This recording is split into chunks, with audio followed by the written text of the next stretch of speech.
So what I'm gonna do is, I'm gonna put a weight in this basket that's gonna act as a counterweight for the projectile, which will be on this sling. So I'm gonna just take a handful of pesos, and I'll put it in the basket. Oops. And what you do, you gotta crank it back, like how I'm doing it, and then you put the stick in to hold it. Next, we're gonna put our rock, which is a ball of clay, into the sling, and we'll put it in this platform.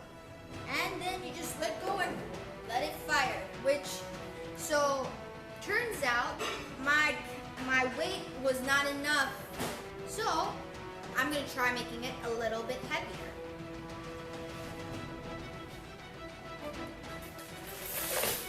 Add in a couple more pesos. Or maybe I'll just put the whole thing in. Okay.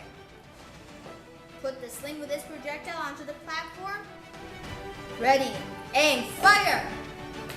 Oh. So that is how you set up a trebuchet.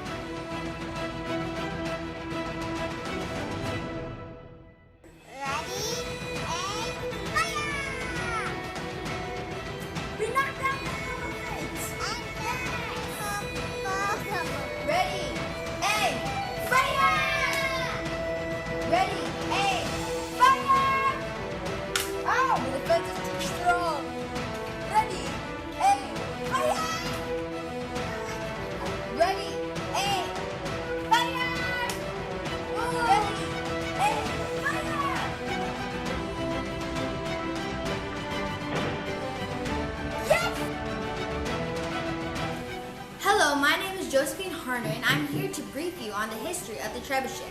So, the trebuchet was first used in China around 4th century BC.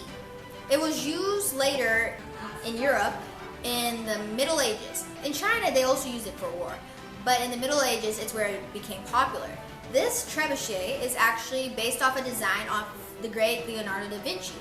Leonardo da Vinci was a very interesting person. In fact, if you look at his journals, he writes, like you can see all the notes. He has over like 13,000 pages worth of stuff.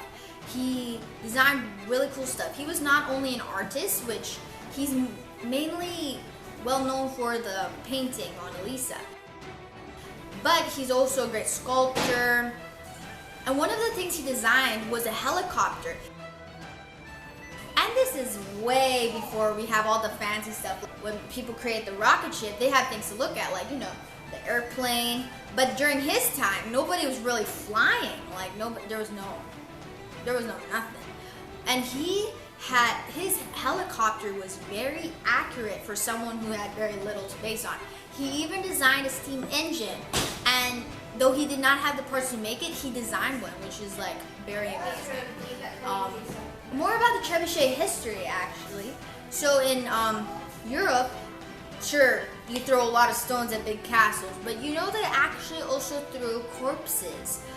And there was actually this one guy, his name was King Edward, and he was going against this big fortress called the Stirling Castle. And he was the Stirling fortress was very strong, so they couldn't knock it down. So he had this bright idea, we should make a big trebuchet. The trebuchets back then actually did not have only one post like this one has. It actually had two posts on either side.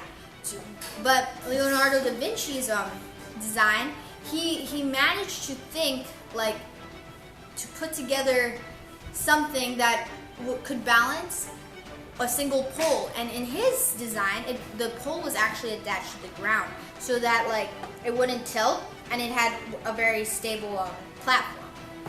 Back to King Edward, he made a really big trebuchet, and during the construction, actually, the people in the Stirling Castle actually got scared. They're like, oh my goodness, what is he doing? What's he making? And they actually surrendered early. And then when the trebuchet was finished being built, which was around 3 months afterwards, when they used it, one single stone from that thing just broke a big part of the wall, and after he broke that, he was just like, okay, I'm taking over the city now. So that's all for the brief history of the trebuchet.